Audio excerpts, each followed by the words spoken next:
показатели, те, которые у вас есть, вы их достойно выполнили. Я думаю, что у вас задачи, которые поставлены, вы их и дальше будете выполнять свои обязанности. Особенно службы, которые борются с экстремизмом и другими проявлениями нетерпимости к национальности в целом стране, они для наших жителей республики, да и в целом для нашей страны, пользы никакой нет. Поэтому надо ее с корнем вырывать, вот где проявляются те или иные, которые хотят разбалансировать систему нашего общества. Хотел бы сказать в преддверии именно выборов применять закон, применять его знанием и с твердостью, чтобы нам не давать всяким там людям повода. У нас МВД, сотрудники работают. В действительности порядок. Я искренне хочу поблагодарить вас.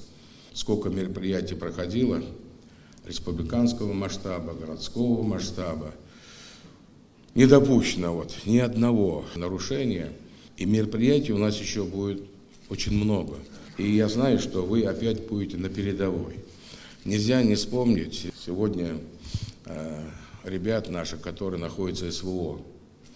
Они мужественно выполняют свой долг, защищая наши границы перед теми, которые коричневой чумой хотели бы давно зайти бы и заразить наше общество.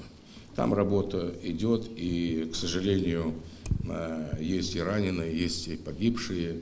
Мы оказываем и будем оказывать существенную помощь нашим ребятам.